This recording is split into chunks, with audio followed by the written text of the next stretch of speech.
Green Gate, Mumbai, and Cordilla cruise ship on 2nd of October and intercepted 8 persons on the spot along with various drugs like cocaine, mephedron, charas, hydroponic weed, MDMA, and cash worth 1,33,000.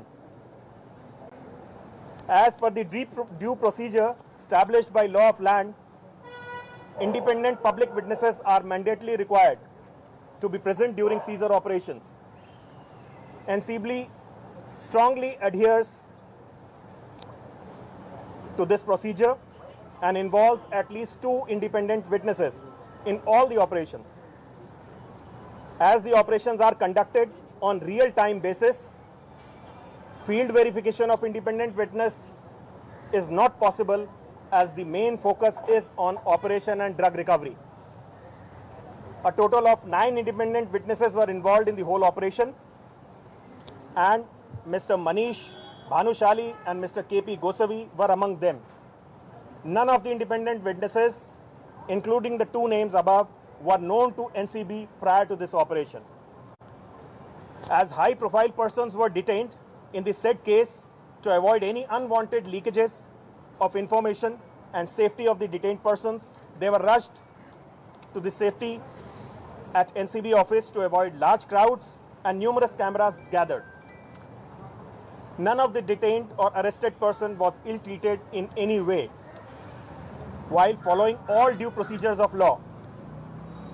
Even the defense has acknowledged this in court and reposed trust in NCB officers. A total of 14 persons were brought to NCB office for examination. All of them were served notice under Section 67 of NDPS Act. They were examined thoroughly and their statements were duly recorded. Thereafter, 8 persons were arrested and remaining 6 persons were let off, since no incriminating evidence was found against them. However, in the due course of time, during investigation, they can be associated if there is some evidence or if there is some need. Panchnamas. They are made on respective spots. Hence, the place, timing, situation, and resource may vary. However, I reiterate that these Panchnamas are legal document and they are matter of court record and have been produced in honorable court and will be part of the charge sheet in the future. Hence, all such documents are part of transparent legal procedure, open to legal scrutiny and scrutiny at appropriate forum.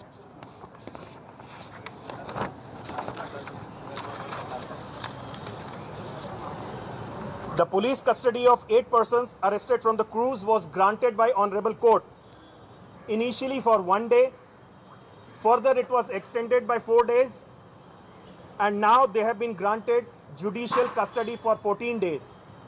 They have been sent to Arthur Jail, as you all know.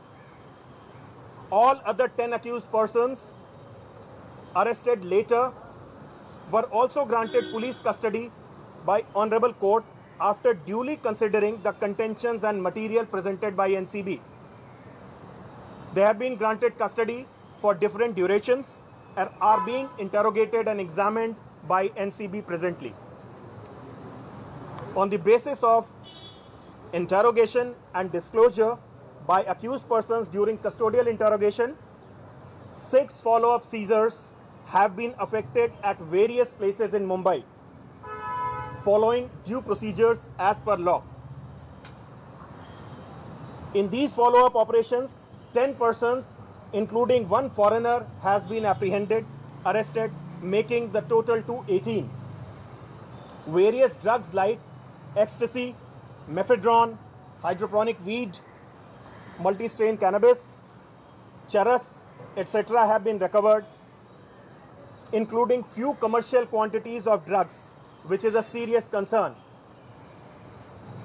Continuous drug recoveries in the follow-up operations indicate towards the large network in this drug menace spoiling our younger generation. Investigation of the case is in progress to unearth the entire chain and the network. All the allegations leveled against the NCB are baseless, motivated, afterthought, and prejudiced. Such statements are based on conjecture and assumptions. These assumptions are frivolous and malicious in the view of document and record produced, duly followed by NCB that can be subject to legal verification. NCB reiterates that its procedure has been and will continue to be professionally and legally transparent and unbiased, and all the suspect and accused persons have been treated at par and in accordance with law. Hindi में sir, Hindi में एक minute Hindi sir, Hindi में sir, Hindi में बता दें sir, Hindi में बता दीजिए।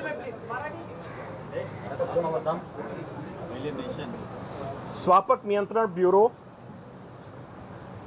एक निष्पक्ष ऑर्गेनाइजेशन है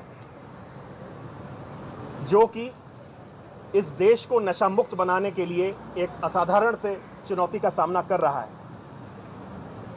हम लोग एनसीबी में पब्लिक सोर्सेज से पाई गई सूचना के आधार पर और अपनी इंटेलिजेंस पे और सर्वेलेंस मेथड्स के आधार पे जो सूचना मिलती है उसके आधार पर कार्य करते हैं।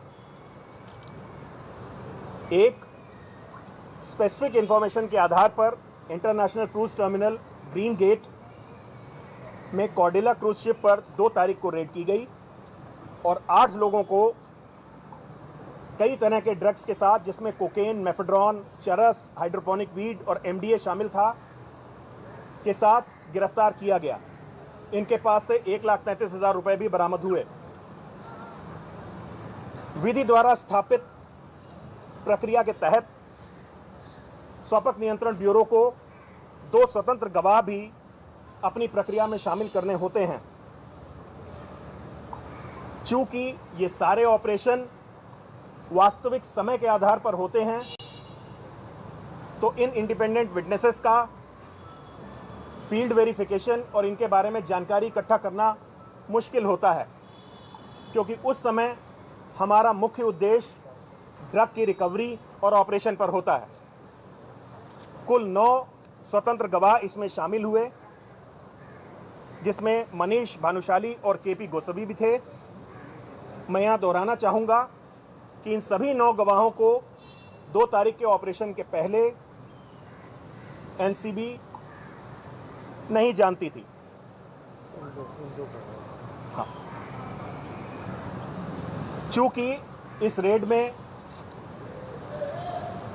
जो लोग गिरफ्तार हुए थे, उसके बाद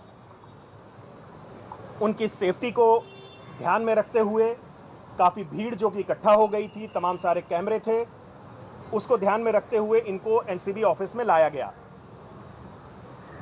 जितने भी लोग यहां पे डिटेन किए गए या अरेस्ट किए गए, उन सभी के साथ एनसीबी ने न्यायोचित और अच्छा व्यवहार किया। यहां तक कि उनके पक्ष के वकील ने भी एनसीबी के ऑफिसर्स में अपना विश्वास जाहिर किया है और ये कोर्ट रूम की में दर्ज है। कुल 14 लोगों को एनसीबी के ऑफिस में उस दिन लाया गया था। सभी को धारा 67 के अंतर्गत नोटिस इशू किया गया। सभी को थॉरोली एग्जामिनेशन किया गया और उनके स्टेटमेंट रिकॉर्ड किए गए। इस सारी प्रक्रिया के बाद उन 14 व्यक्तियों में से 8 के खिलाफ सबूतों के आधार पर उन्हें गिरफ्तार किया गया और 6 लोगों को सबूतों के अभाव में छोड़ा गया। पंचनामा हम लोग स्पॉट पर बनाते हैं। विभिन्न ऑपरेशंस में ये ड्रग स्पॉट विभिन्न हो सकते हैं। किसी एक ऑपरेशन में भी विभिन्न स्पॉट पे अलग अलग तरीके से कार्रवाई होती है, तो उसमें समय भी फर्क होता है, प्रक्रिया भी फर्क होती है और रिसोर्सेज भी फर्क होते हैं। हालांकि ये सारे डॉक्यूमेंट एक विधिक प्रक्रिया का हिस्सा हैं और आने वाले समय में माननीय न्यायालय में प्रस्तुत किए जाएंगे और अभी भी 1 बार 2 बार ये न्यायालय में प्रस्तुत किए जा चुके हैं। जिन लोगों को एनसीबी ने अरेस्ट किया था 8 लोगों को। उनके लिए पुलिस कस्टडी कोर्ट ने शुरुआती तौर पे 1 दिन की ग्रांट की, उसके बाद 4 दिन की अवधि और बढ़ाई गई और उसके बाद 14 दिन के लिए उनको जुडिशियल कस्टडी में आर्थर जेल भेज दिया गया है। जो बाकी 10 लोग अरेस्टेड हैं उनको भी विभिन्न समय के लिए पुलिस कस्टडी में एनसीबी में पूछताछ जारी है और माननीय कोर्ट ने सभी अभियुक्तों के खिलाफ हमें पुलिस कस्टडी प्रदान की है। तो एक तरीके से देखा जाए कि कोर्ट ने इसमें अच्छी तरीके से विचार और हमारे द्वारा प्रस्तुत किए गए साक्ष्यों के आधार पर हमें पुलिस कस्टडी और बाद में इनको जुडिशियल कस्टडी ग्रांट की है।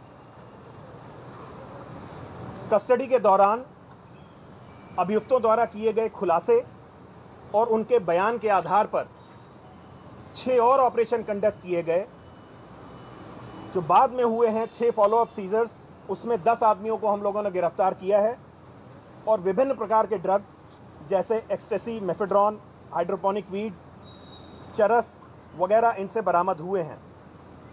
लगातार हो रही गिरफ्तारियां और ड्रग की रिकवरी इस ओर इंगित करती हैं कि ये एक बहुत बड़ा नेटवर्क है और हमारी युवाओं को बुरी तरह प्रभावित कर रहा है। इस केस का अन्वेषण जारी है और आने वाले समय में मेरा विश्वास है कि हम सभी इस पूरे गिरोह का पर्दाफाश कर सकेंगे।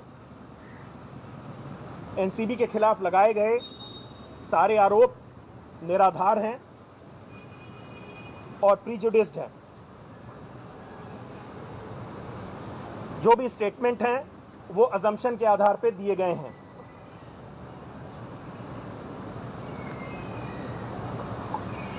जो भी डॉक्यूमेंट और रिकॉर्ड है उसमें विधि द्वारा स्थापित पूरी प्रक्रिया को फॉलो करते हुए एनसीबी ने कागजात बनाए हैं और वो एक माननीय न्यायालय के सामने प्रस्तुत किए गए हैं और आने वाले समय में प्रस्तुत किए जाएंगे।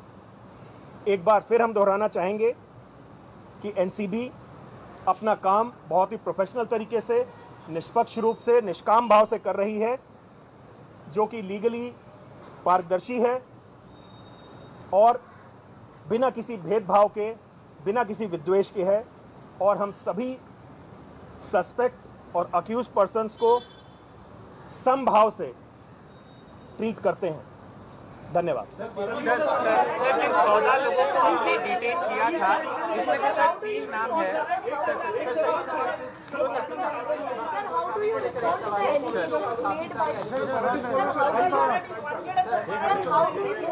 क्या बीजेपी के नेताओं की तरफ से फोन आया था आपको इन तीनों लोगों को छोड़ने के लिए? एक मिनट अरे मराठी हो गया सर, मराठी ए भाई अली क्या, एक मिनट मराठी हो दे, मराठी हो दे। 1 by 1 क्वेश्चन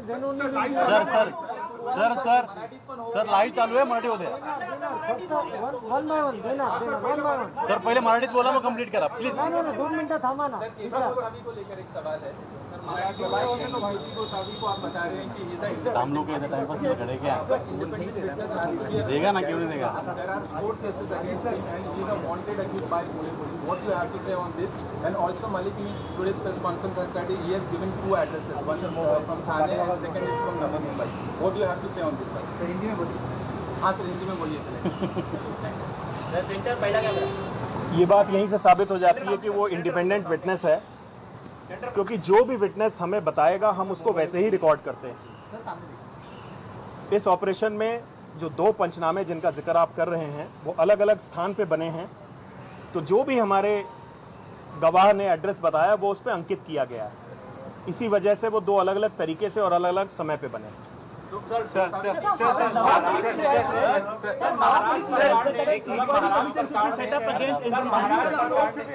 महाराष्ट्र सरकार ने कार्यकर्ताओं को छोड़ दिया या जो भी उनके रिश्तेदार थे जिनके कहने पे फोन किया, क्या सिर्फ बीजेपी की नहीं या कोई दूसरी पार्टी एनसीपी या कुछ और पार्टी इसके अंदर इन्वॉल्व है या उनको छोड़ दिया गया या जो भी आपका स्टेटस? और भी कोई पार्टी के लोग थे क्या? देखिए, पहली चीज ऐसा सुनने में आ रहा था कि 8 लोगों को हमने गिरफ्तार किया है और एनसीबी ने 3 को छोड़ा है। जबकि मैंने अभी जो स्टेटमेंट जारी किया है उसमें बताया कि हमने 6 लोगों को साक्ष्यों के अभाव पर छोड़ा है। एनसीबी एक प्रोफेशनल ऑर्गेनाइजेशन है। हम किसी जाति, धर्म, पार्टी या एफिलिएशन के आधार पर काम नहीं करते हैं।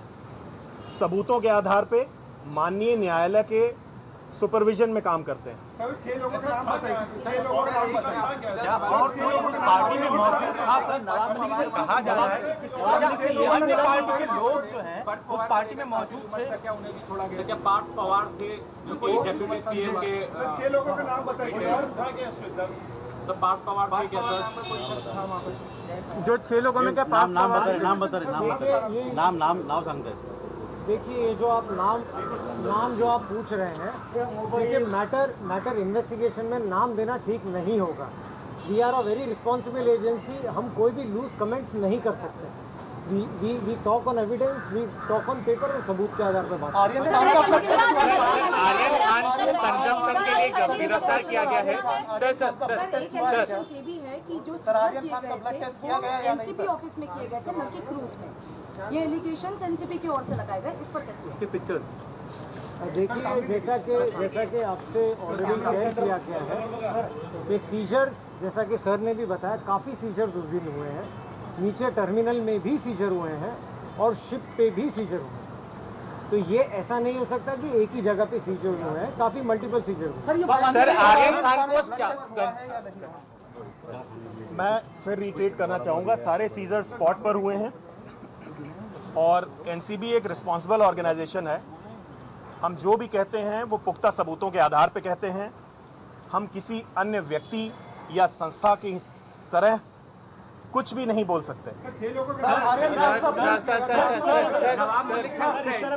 Maharashtra government, he is writing to Maharashtra government to take action on you and your team and to look into each and every raids or seizures that you have done in past 1 year. To go through Samvidan Kade's phone also. It is going to be difficult for NCB federal agency working in Maharashtra. Is Maharashtra government going?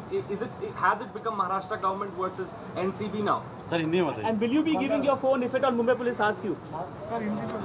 हम अपना काम पूरी मेहनत से, पूरी निष्ठा से और ईमानदारी से कर रहे हैं। इस बात का मुझे विश्वास है कि एनसीबी जोनल यूनिट मुंबई में सभी लोग अच्छा काम कर रहे हैं और उसका सबूत पिछले 1 साल में हुए गए ड्रग सीजर्स और इस चैलेंज को किस तरीके से हम लोगों ने लिया है, आप सब उसके साक्षी हैं। बाकी और लोग क्या कह रहे हैं उस पर मैं कोई कमेंट नहीं करना चाहूंगा। नवाब मलिक को दामाद है समीर खान, उन्होंने नवाब मलिक ने आरोप लगाया है कि उनसे जो ड्रग्स सीजर हुआ था, केमिकल एनालिसिस रिपोर्ट में पता चला कि वो ड्रग्स तो थे ही नहीं, वो ड्रग्स था नहीं। केमिकल एनालिसिस रिपोर्ट में मालूम पड़ा है कुछ और आया है। आपका इस पर क्या कहना है?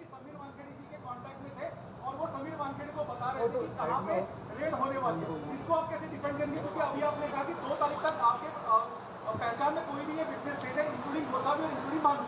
इसका आपने जो क्वेश्चन पूछा है,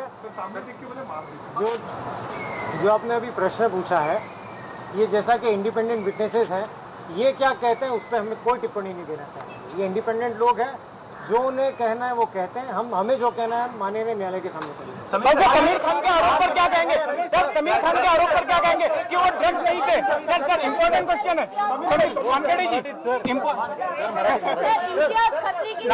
नवाब मलिक ने ये आरोप लगाया है कि उनके दामाद को आपने गिरफ्तार किया ड्रग्स के मामले में, लेकिन केमिकल एनालिसिस रिपोर्ट में पता चला कि वो ड्रग्स था ही नहीं, वो कुछ और था, गुटखा था, ऐसा उनका कहना। आपसे रिक्वेस्ट है कि जब भी जो कोई भी कानूनी डॉक्यूमेंट से जो कोर्ट से या फिर डिफेंस से, आप उसे देख लीजिए ठीक से, उसमें हम टिप्पणी नहीं करेंगे। और इस कोर्ट के ऑर्डर पे हम लोग माननीय हाई कोर्ट में भी अपेक्ष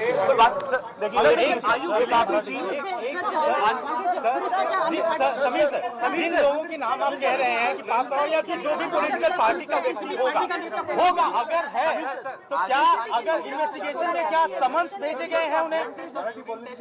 क्या ऐसे लोग जिन लोगों का नाम अभी टिप्पणी नहीं ले सकती एनसीबी, उन्हें क्या समन्स भेजे गए हैं? ये एक सवाल। क्या जिन लोग समीर सर, जिन लोगों के नाम आप आप लेने से मना कर रहे हैं इन्वेस्टिगेशन में, क्या उन्हें समन्स भेजे गए हैं या भेजे जाएंगे? इन्वेस्टिगेशन की बातें हम लोग नहीं कह सकते। अगेन आई एम रिटेरिएटिंग, हम लोग एक काफी professional agency, we cannot do any loose talks. Thank you. Are you willing to answer to the inquiry commission that Maharashtra government sets up? Will you be giving your phone to Mumbai police if at all that is needed? Marathi घेतो जरा please. विचार sir, आपण इथे पत्रकारांशी बोलून आलेलात, नेमकं काय एनसीबीने तुमचे बरेचसे आरोप केलेले आहेत, कारवाईबद्दल आणि तुमचे फोन वगैरे चेक करावे असे आरोप आहेत. गंभीर स्वरूपाचे आरोप केले एनसीबीने आणि तर ती नावं देखील स्पष्ट. जे न्यायालयिक प्रोसिजर चालू आहे आमची, आणि व्हॉट एव्हर आम्हाला न्यायालय ऑर्डर करणार, वी विल फॉलो दॅट. तर एकूणच ते तुम्ही म्हणालात की एनसीबीचा असा आरोप आहे की 3 लोकांना म्हणजे 11 लोकांना पकडलं होतं, त्या 3 लोकांना किती लोकांना पकडलं, किती लोकांना सोडलं, कारवाई कशा स्वरूपाची होती, थोडं सविस्तर सांगा. हे जे 11 लोकांचं नाव, 11 लोकांची यादी आहे, इट इज नॉट 11 नाहीत आहे ते टोटल 14 लोकांना आम्ही ऑफिसमध्ये आणलं होतं इन्व्हेस्टिगेशनसाठी. 67चा नोटीस देऊन त्यानंतर प्रॉपरली त्यांची स्टेटमेंट रेकॉर्ड झाली होती, आणि त्यानंतर 8 लोकांना अटक केलं होतं. हे 10-11 जे म्हणतात ते नव्हते, आणि ज्यांच्या विरुद्ध एव्हिडन्सेस होते आमच्याकडे, they have been place under arrest, आणि ज्यांच्याकडे नव्हते, investigation is still going on against them. तर अगेन मी रिटेरिएट करतो, 10-11 नव्हते, 14 जण होते. तर 3 लोक कोण होते? ते कुठल्या राजकीय पक्षाचे तर संबंध? त्यांनी असं म्हटलंय की तुम्हाला भाजपकडून फोन आले किंवा ते भाजपचे पदाधिकारी होते म्हणून तुम्ही त्यांना सोडून दिलेलं आहे, याला काय उत्तर? We are again a very independent आणि प्रोफेशनल एजन्सी. आम्ही कुठलं पक्ष, कुठले जाती हे कधी भेदभाव करत नाही. जे कायदा म्हणतो, जे लॉ म्हणतो ते आम्ही करतो. तर तुमचा मोबाईल तपासावा असं देखील त्यांनी मागणी केली आहे, मुख्यमंत्र्यांनी पत्र लिहिणार आहे. जे माननीय न्यायालय आम्हाला सांगणार ते आम्ही करणार. धन्यवाद.